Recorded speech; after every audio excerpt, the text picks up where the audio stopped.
Like and subscribe on the way in the door, my people. I hope you all are having a truly fantastic day today.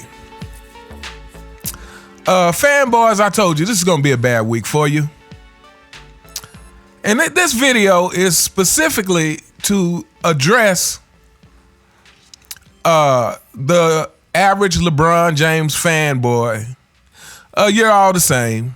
You're all one and the same. 1 through 100. We all know what you're going to say. But this video was actually sparked by a specific fanboy who replied on my hypothetical if LeBron James were to replace Michael Jordan on the Chicago Bulls. And this fanboy, what he said was nothing new, but he felt the need to comment this on my video. So I want to address this specific thing. He said that, first of all, I don't understand how you listen to the whole video and your response is, well, but still Michael Jordan's team was constructed for him. Because the thing is, it doesn't matter if LeBron James has a team constructed for him, because LeBron James does not stick it out with any team. LeBron James is always looking for the easy way out. LeBron James always thinks he doesn't have the right teammates or the right coaches. Especially you fanboys never think he has the right teammates or coaches. So I really don't understand. It doesn't matter if the greatest GM came in for LeBron and was like, hey, we are specifically looking for players to complement LeBron James. If it doesn't work out with the first year, LeBron is going to be looking to blow up that team. So when you fanboys comment that, I don't even understand what's the point. You know your king. You know your king is not a fan of the struggle. So, yeah. But anyway, it seems you fanboys, you guys are full of excuses. And when I say full of excuses, I mean in every way. You make excuses for your king's failures, and you make excuses for Jordan's greatness. And the excuses for Jordan's greatness is, well, the team was constructed for him, and he had this great coach. Fanboys, I would go as far as to say is most teams are constructed around their star player. It is the star player leadership skills that is going to determine the outcome of said team. Now, I'm not saying you can't move pieces around, but I'm saying when you look at the Chicago Bulls, both teams that won, Horace Grant was not a particularly great player.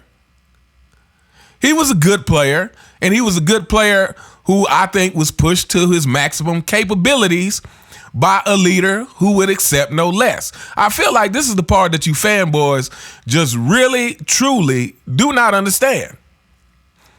You guys really don't understand how the role players are really affected by the leader of the team. You guys seem to miss that point and act as if, you act as if you're putting together a food recipe. Like you're putting together ingredients for a cake. And if you have said right ingredients, the cake is going to turn out wonderful. That's not how it works when you are dealing with humans and people and leadership. It is not just about having the right pieces. It is about having a leader who is going to make sure said pieces play to their maximum ability. And it is not as simple as, oh, well, LeBron can pass the ball, so he makes his teammates better. No. You have to have a leader who is leading by example. So let me say this. It was easy to construct a team around Michael Jordan because Michael Jordan was determined to win, and he was determined not to let anyone stop him from winning. It was easy to construct a team around Michael Jordan because Michael Jordan himself had no weaknesses. See, this is the thing. When we talk about LeBron James and everyone, the narrative of LeBron, he needs shooters around him. He needs shooters around him. We need better shooters for LeBron James. Well, let me ask you a question, fanboys. Why isn't LeBron James the shooter? If LeBron James can't do something he's asking someone else to do, that's not a good leader. Anything Michael Jordan asks any one of his teammates to do, he could do. You like to bring up LeBron James as a better rebounder, which is false. So two things. LeBron James should average more rebounds than Michael Jordan because LeBron James is a small forward. Michael Jordan played shooting guard. It's two different positions. Again, fanboys, you should understand that, but again, you don't want to understand it. It is your... Matter of fact, I think you fanboys work hard to stay in your delusion. I think you guys actually really work hard to stay in your delusion. I truly believe that. But let's take it a step further. LeBron James should average more rebounds. He plays a different position. But when it comes down to it, for his position, LeBron James is not a better rebounder than Michael Jordan. Michael Jordan averaged more offensive rebounds. Offensive rebounds takes effort. And here's the thing. This is why we have to talk about those who actually saw both players play. Now, for the people who follow my channel, for the people who are logical, for the people who may have Jordan as their GOAT, they may have other players as their GOAT, but at the very least, they recognize LeBron James is overhyped and overrated and is not a top 5 player, probably not a top 10 player. Some people have him much lower than that, and I can understand why. But for those people who actually watch Michael Jordan, you know this to be the truth. There were times when I saw Michael Jordan pass up a rebound so the rebounders of the team could actually get the rebound. There were times when Michael Jordan was standing next to the center and you saw Michael Jordan back off so said center can get the rebound. You saw Michael Jordan back off so the power forward could get the rebound. You saw Michael Jordan back off so that Scottie could get the rebound. Guess why he did that, fanboys? Because Michael Jordan was not trying to stat pad and be looked at like, oh, Michael Jordan just fills up all the stats. Michael Jordan understood, hey, everybody needs to feel important. Everybody has a job to do. Like, I'm not going to interfere with the center's rebounds just to pad my stats. That's the center's job, and it is important that he understands his job is important. I don't have to stat pad. Because we all know that if Michael Jordan decided to just stat pad, I mean, first of all, he would average more rebounds than LeBron James, even as a shooting guard. Even playing during a harder time. Even playing during a time where fundamentals were key. So people were actually boxing out hard for rebounds. I mean, there's plenty of videos of Michael Jordan blocking centers, dunking on centers. So if you don't think if he made a concerted effort to just stat pad his rebounds, he would average much more than LeBron James. LeBron James gets a lot of rebounds that should not be counted as rebounds. Again, shout out to Angry Old Hoops. He said this. He's done videos on this. He's actually pointed this out in a way that you fanboys cannot deny. He has the video evidence showing that if LeBron James tips the ball to another player, LeBron James gets credit for the rebound. But if another one of his teammates tips it to LeBron James still gets credit for the rebound. What are we talking about? So, like I was saying, you fanboys have excuses Not only for LeBron James' failures, but you try to make excuses for Michael Jordan's successes. When Michael Jordan's success is based on him, it's based on his leadership. It's based on his ability to get the maximum out of his teammates. And again, we're not talking about by assist. We're talking about by leadership. We're talking about by putting the pressure on teammates. We're talking about by making teammates take the game serious. You know, I've seen LeBron James in interviews talking about, you know, it's this season, as a matter of fact, talking about Cam Reddish and how he still has faith in Cam Reddish and not losing confidence in Cam Reddish. You know, when he misses, he's still coming back to Cam Reddish. We've seen that earlier this season. That is not necessarily leadership. Yeah, that sounds great. But if you can't make players understand the seriousness. See, LeBron James' leadership is great for Little League basketball. That's the kind of leadership LeBron James has. Oh, you just go out there and have fun. And if you mess up, I'm still coming back to you. I still have faith in you. Go out there and have fun. And if you do your best, losing doesn't matter because we're all going to smile and chuckle it up. We're millionaires. That's the way you fanboys, you know, that's why you defend your king. But Michael Jordan leads by saying, hey, this is serious. If you don't want to practice, I don't want you on my team. If you don't want to practice as hard as I'm practicing, I don't want you on my team.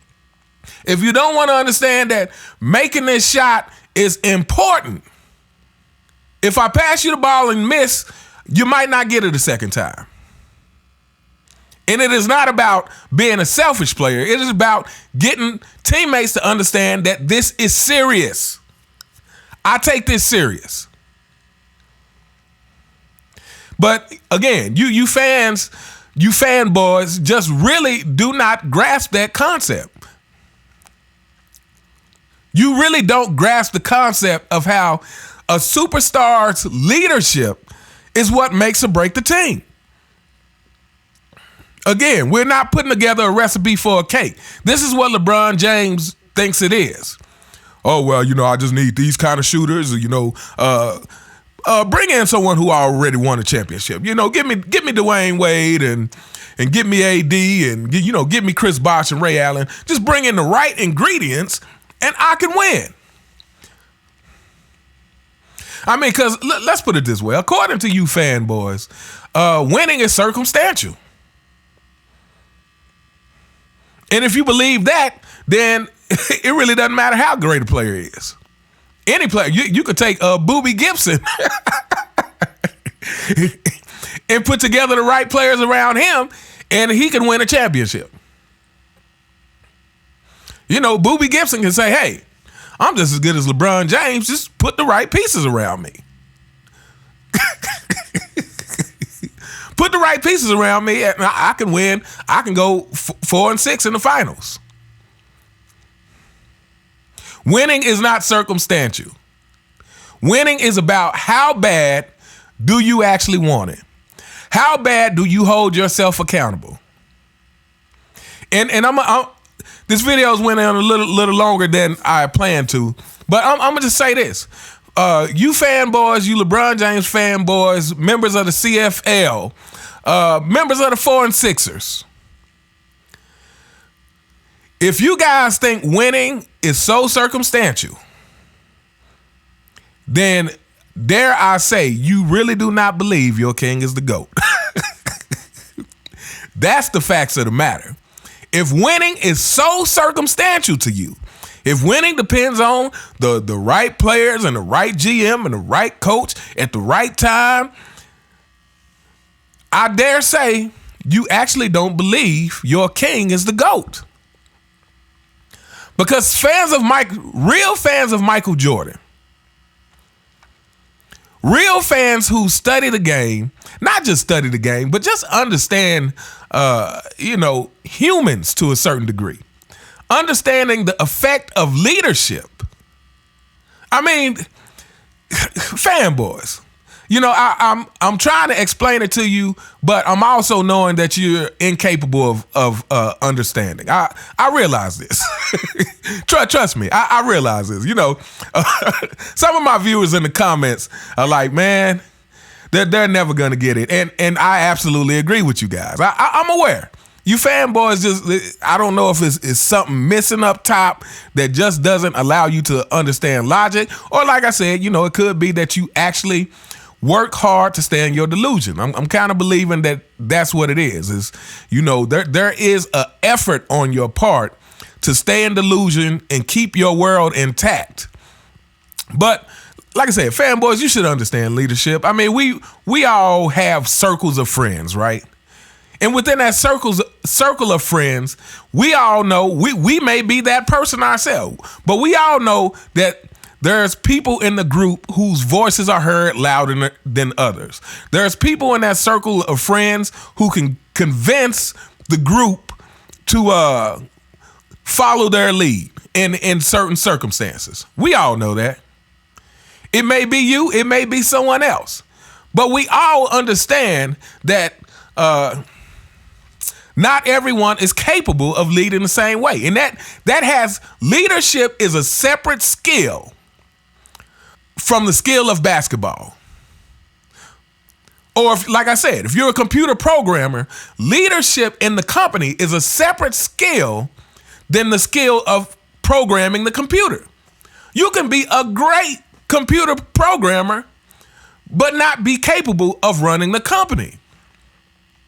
This is why we've seen so many talented, and see, here's where we differ. See, you LeBron James fans, you will blame failures for every NBA superstar on the circumstances. But I simply believe it is the difference in leadership and in self-accountability. I truly believe that. I believe every superstar, it is the difference in leadership that has controlled their fate. When we talk about Larry Bird and Magic Johnson, again, I've said this in another video. To me, they were going to win no matter what circumstances they were put in. Now, it's easy to blame it on the circumstances. It's easy to say, hey, Magic came onto a team with Kareem and blah, blah, blah, blah. And Bird had a team with 5 Hall of Famers. But again, like I said, to me, these players were going to succeed no matter where they were, because Larry Bird and Magic Johnson are great leaders.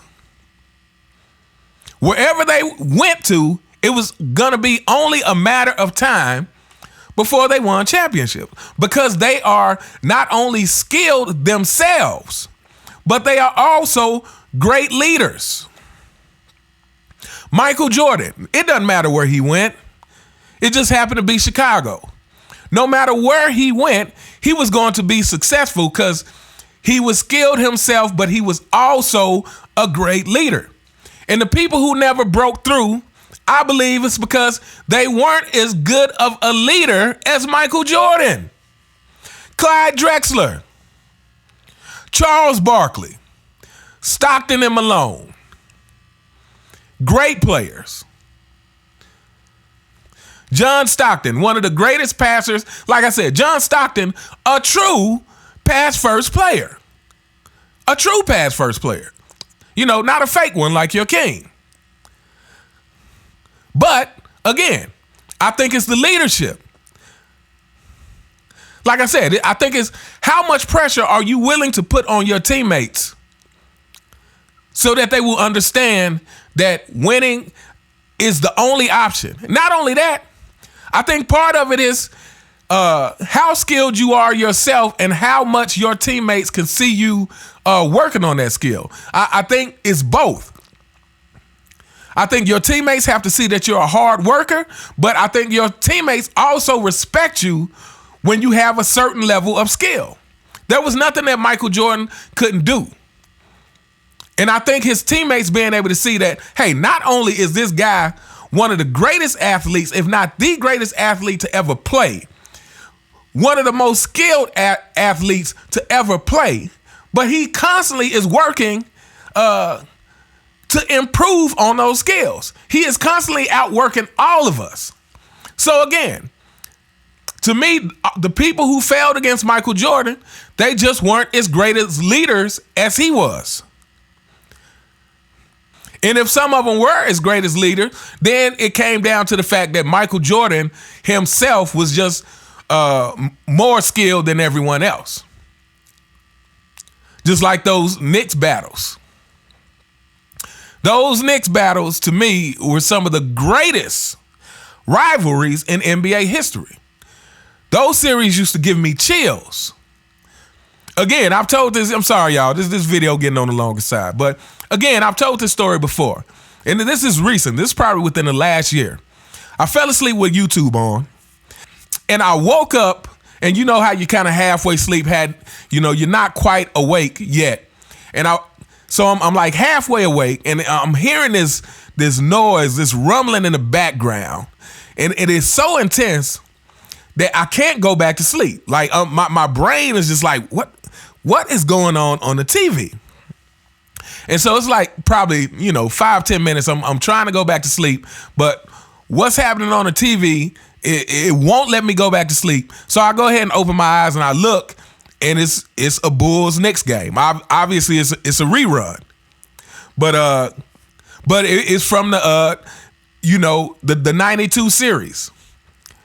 And the roar of the crowd, the intensity of the announcers was so intense. The intensity was so thick that I could not go back to sleep, and I wound up waking up and watching the whole game.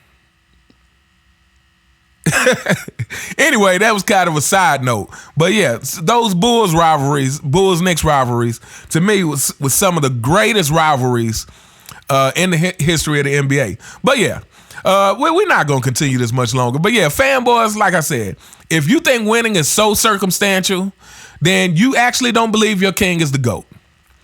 Like I said, you guys got excuses for everything. You got excuses for why your king is 4-6, and you got excuses for why Michael Jordan is 6-0. But you guys really, like I said, you guys don't understand the impact of leadership, the impact of doing whatever you have to do as a leader to get everyone to understand how serious winning is. See, and I'm gonna end the video with this. See, winning is actually not that serious to LeBron James. He said, again, LeBron James is a politician. He says a lot of stuff that sounds good, but that he actually doesn't apply in real life. Winning is not that serious. Winning is only serious for LeBron James to get his praise. But you could tell, the whole thing move from Cleveland was brought about by pressure to feel like he need to win a championship, but he let that pressure to just get a championship override the journey, to override the struggle, because he wanted the praise, because that's what he was used to from high school. He's been getting praise since high school. But anyway, like I said, fanboys, think about this.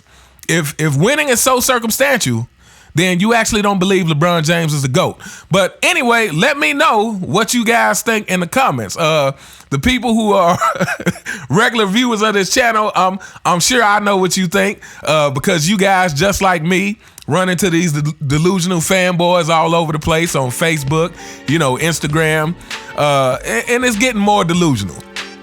But anyway, let me know what you guys think in the comments. You all have a truly, truly fantastic day, and I'll see you next time. All right.